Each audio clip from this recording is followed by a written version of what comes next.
Olá, queridos e queridas, abençoados e abençoadas do meu canal, sejam bem-vindos e bem-vindas a mais um vídeo da nossa série de Salmos. No vídeo de hoje nós vamos estudar o Salmo 127, um Salmo de Salomão.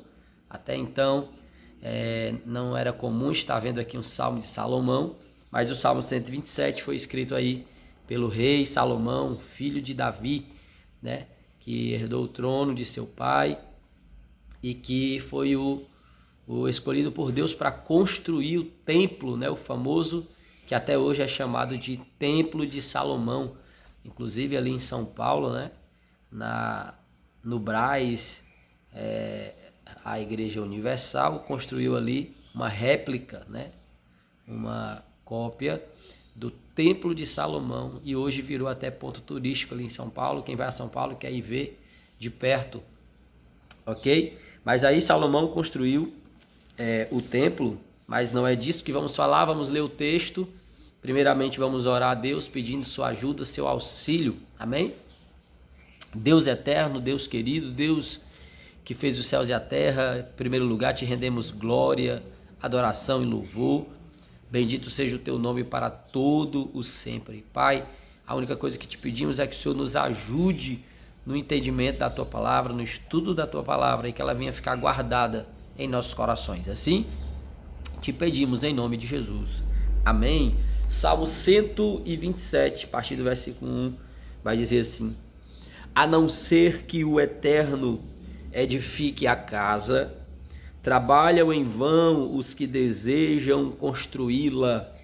Se o Senhor não proteger a cidade, inútil será a sentinela montar guarda.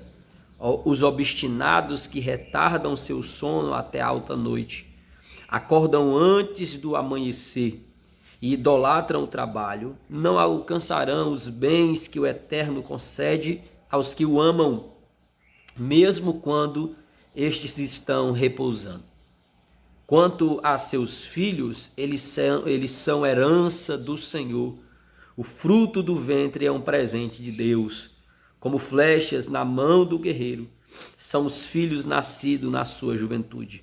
Bem-aventurado o homem cuja aljava deles está repleta. Será respeitado até mesmo por seus inimigos quando pleitear com eles junto às portas da cidade. Que coisa maravilhosa. O Salmo 127, ele contém nele aqui, pelo que eu percebi, alguns versículos que se tornaram versículos isolados. Como assim, Alan? No popular, do meio, principalmente do povo evangélico, eu não posso falar aqui por outras religiões ou segmentos, mas no meio evangélico, o Salmo 127 ele ficou picotado, não no mau sentido da palavra, mas porque alguns versículos aqui que eu acabo de ler, eles viraram versículos assim do cotidiano das pessoas, viraram provérbio popular do meio evangélico, tá? Por exemplo, a não ser que o Senhor edifique a sua casa, em vão trabalham os que constroem. Esse aqui é muito comum. Um outro que é muito comum, tá? É exatamente a continuação do versículo. Se o Senhor não proteger a cidade, em vão protege os sentinelas. Também muito comum. E um outro, e esse me incomodava muito, eu confesso para vocês, porque eu e minha esposa passamos aí 6 anos e 9 meses tentando engravidar. E esse trecho, toda vez que alguém falava perto de mim, esse texto me fazia estremecer, que é exatamente o versículo 3, que diz assim: quanto aos seus filhos, eles são herança do Senhor. O fruto do ventre é um presente de Deus. E aí nós também vemos essa expressão, esse texto muito popular entre os irmãos e irmãs, quando eles falam: irmãos, cuide do seu filho, porque o seu filho é herança do Senhor. E isso me deixava, ai meu Deus, eu dizia: Senhor, até quando? Até quando eu não vou ver esse texto se tornar realidade na minha vida, né? De eu poder falar que eu tenho uma herança do Senhor na minha vida, mas graças a Deus, graças ao Eterno, Hoje eu posso falar isso, minha esposa já está grávida, aí já está caminhando para o 8º mês. Logo, logo nós estaremos aqui com a nossa herança, habitando no nosso lar, estando conosco. Isso é muito bom. Então, queridos, mas vamos para a aplicação do texto. No primeiro versículo, Salomão, usando a sabedoria que Deus lhe deu, ele vai falar uma verdade que é incontestável. Ele vai dizer que se o Eterno não edificar a cidade, se o Eterno não edificar a casa, aqui esse texto está falando exatamente sobre tudo aquilo na nossa vida que não é construído por Deus. Eu posso aplicar esse texto para a sua vida de modo geral. Por exemplo, se Deus não edifica o seu casamento, em vão será você edificá-lo. Em vão será aqueles que tentam edificar.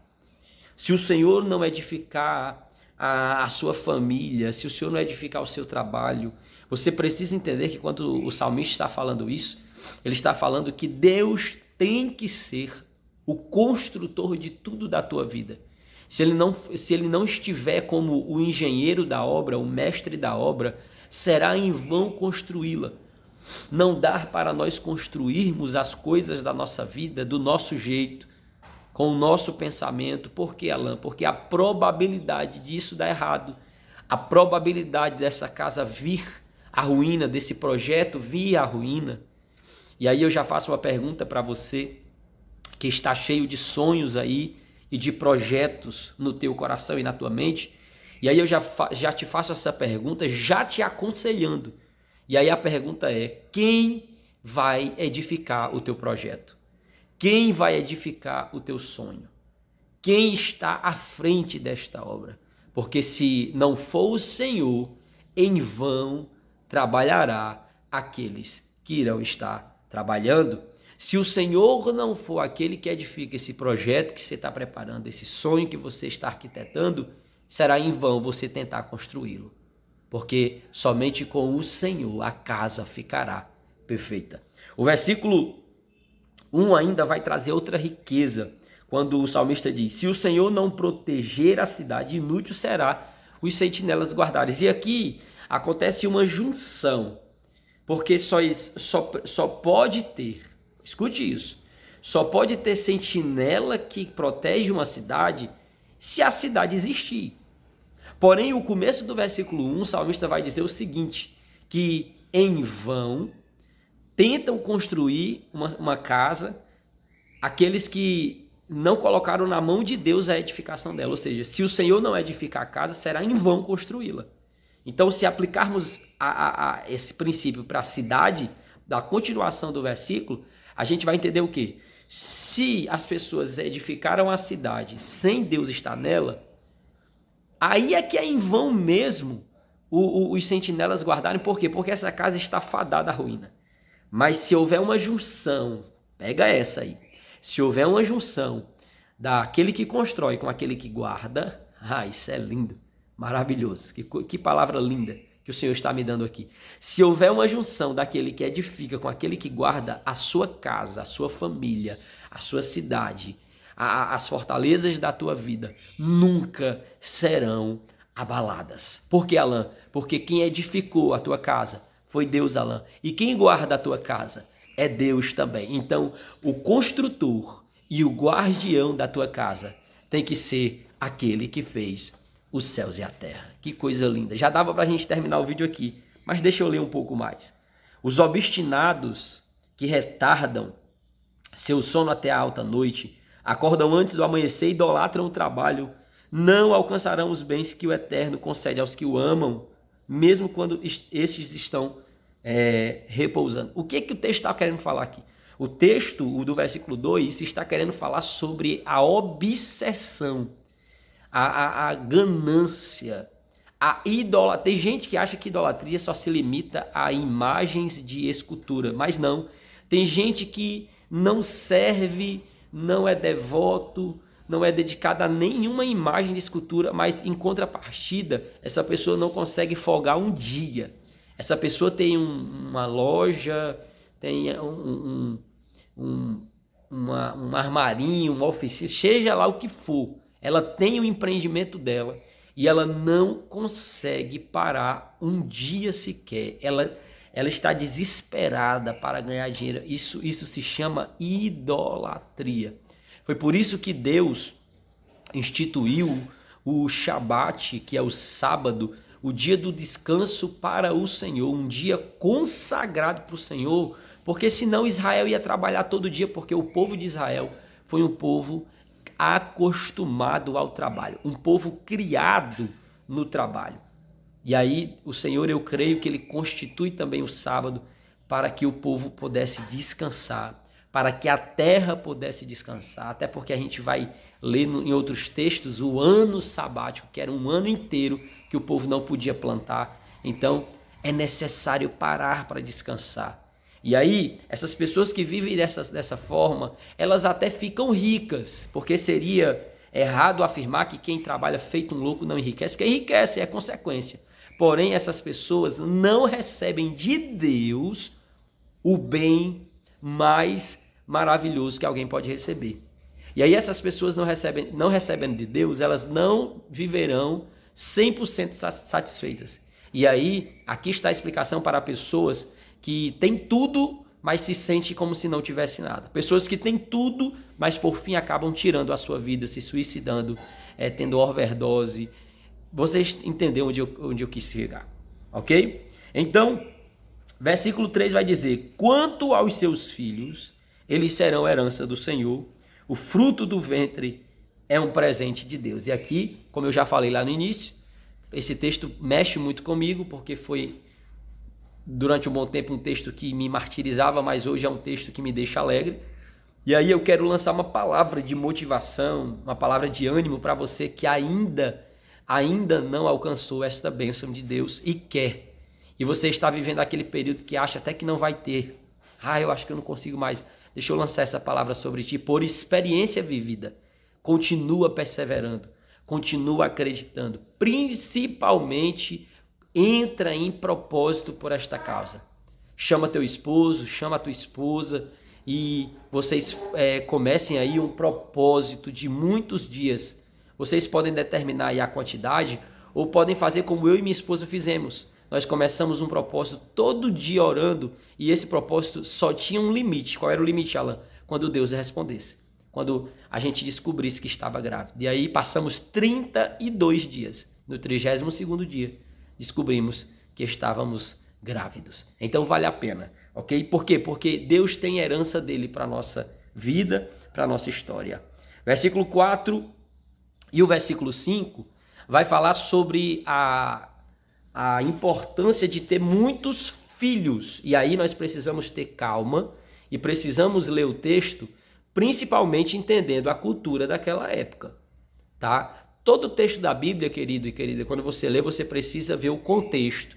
Isso aí a gente aplica que chamamos na teologia de exegese, que quando você lê um texto, você precisa ver o contexto da época, quem escreveu, para qual povo foi escrito, o contexto. Você nunca pode pegar um versículo isolado e aí são várias ferramentas para que você não traga uma interpretação errada do texto. Então, no versículo 4 e 5, o salmista vai falar da importância que era, na época, de ter muitos filhos. Um casal, eles tinham que ter muitos filhos. Por quê? Porque ali era a sua herança, a sua descendência, era a continuação do nome, né, daquele homem, da sua família, e principalmente, como aquela época era uma época de guerras, e ele vai falar isso no versículo 5, olha isso: bem-aventurado o homem cuja aljava dele está repleta. Isso é simbólico, certo? Ele está falando de ter muitos filhos, porque ele fala de flecha, né, no versículo 4. Como flechas na mão do guerreiro são os filhos nascidos da sua juventude, ou seja, que comece a nascer cedo, para que você, chegando na sua velhice, aí tenha muitos filhos. Ou seja, vamos entender, tem um exército com você aí de homens e mulheres para te auxiliar. E aí ele vai dizer que até os inimigos, olha aí, versículo 5, será respeitado até mesmo por seus inimigos quando pleitear com eles junto às portas da cidade. Ou seja, o inimigo vai temer tentar te atingir, tentar te atacar, porque você tem muitos filhos que possa te proteger. Porém, nos dias de hoje, nós precisamos entender que Isso aqui não é um mandamento, tá? Isso aqui o salmista está fazendo um comentário, é uma coisa boa e realmente se você tem condições, coisa boa é ter filhos, né? Muitos filhos aí e que futuramente eles vão cuidar de você na sua velhice, principalmente se você for um bom pai e uma boa mãe. Então, fica aí, esse critério fica para você. Se você quer ter só um, se você quer ter um casal, se você quer ter, Alan, eu quero ter um time de futebol, aí é com você, tá? Então, queridos, que salmo riquíssimo, né? Que salmo maravilhoso. Aprendemos muito nesse vídeo e aí eu peço a você que guarde essa palavra no teu coração, principalmente os 2 primeiros versículos, né? Principalmente o versículo 1 aí, que fala sobre edificar a cidade, edificar a casa e aquele que guarda. Quem é que edifica a tua casa e quem é que guarda? Fica essa pergunta para você, para que você tome posição hoje e convide a Deus a ser o construtor e guardião da tua vida. Amém? Vamos orar, agradecer a Deus. E aí, queridos e queridas, eu quero agradecer a todas as pessoas que já até esse momento mandaram aí, né, as fraldas, os mimos, né, que estamos fazendo o nosso chá rifa, a nossa filha, que agora a moda é essa, por conta da pandemia, não pode fazer mais chá fralda, festa, convidando muitas pessoas e entramos nessa moda do chá rifa e graças a Deus muitas pessoas mostraram seu carinho por nós e a expectativa de carinho também pela Ana Liz, ok? Agradeço aqui, deixo registrado nesse vídeo, vai ficar eternizado no YouTube, então que Deus abençoe a todos vocês e recompense. Vamos orar agradecendo a Deus. Eterno Deus, te damos graça, te louvamos e te bendizemos. Muito obrigado, Pai, por mais um dia, por mais um vídeo, Senhor. Assim, Pai, eu te entrego todas as pessoas, Deus eterno, Deus amado, eu te entrego todas as pessoas que estão me assistindo agora, que essa palavra venha ficar guardada no coração delas, que elas venham praticar, Senhor. Assim, Pai, eu te entrego suas famílias, que o Senhor seja o guarda da família dessas pessoas.